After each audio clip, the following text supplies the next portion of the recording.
दोस्तों, किसी गांव में एक बुद्धिमान ब्राह्मण रहता था। उसका एक दोस्त था जो एक पैर से लंगड़ा तथा बहरा था। वह दूसरे गांव में रहता था। एक दिन वह ज्ञानी ब्राह्मण अपने बचपन के दोस्त से मिलने के लिए घर से निकला। उसके दोस्त का घर काफी दूर था। वह ब्राह्मण रास्ते में जा ही रहा था कि उसे अचानक से एक हष्ट पुष्ट आदमी दिखाई दिया। वह भी उस ब्राह्मण के साथ चलने लगा। तो वह ब्राह्मण उस मनुष्य का नाम पूछता है तो वह अपना नाम महाकाल बताता है। वह ब्राह्मण भी सोचने लगा कि मुझे भी काफी लंबा जाना है, चलो एक साथ मिल गया जिससे रास्ता आसानी से कट जाएगा। अब ब्राह्मण और महाकाल दोनों साथ साथ चल रहे थे कि अचानक एक गांव आ गया। तब महाकाल ने उस ब्राह्मण से कहा कि तुम चलो और मुझे इस गांव में थोड़ा काम है, मैं अभी आ रहा हूँ।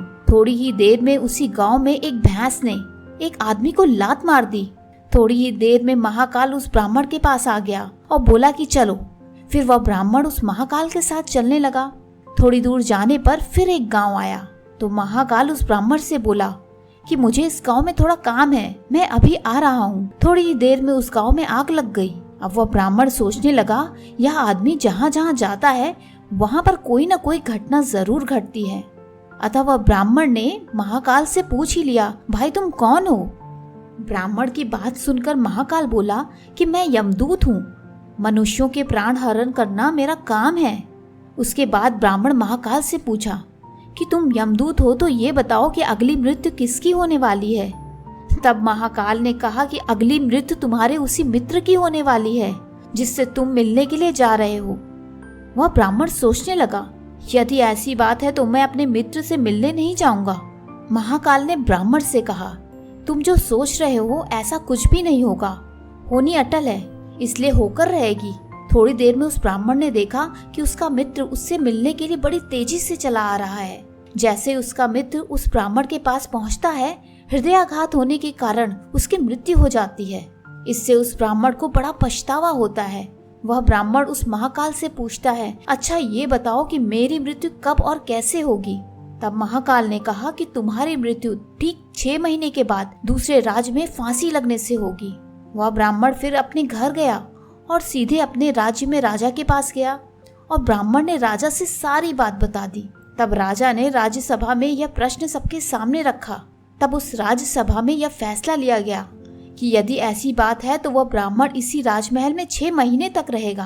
राजा ने ब्राह्मण के लिए राजमहल में ही व्यवस्था करवा दी। धीरे धीरे समय व्यतीत हो रहा था। उस ब्राह्मण को नींद में चलने की बीमारी थी और यह बात उस ब्राह्मण को नहीं मालूम थी।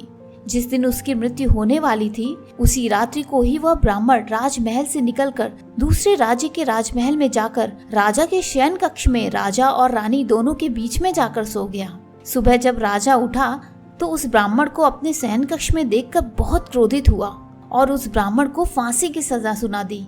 तब उस ब्राह्मण ने उस राजा से सारी कहानी सुना डाली, जिसको सुनकर वह राजा अपना एक गुप्तचर अपने पड़ोसी राज्य के राजा के पास भेजकर सारी जानकारी ले ली।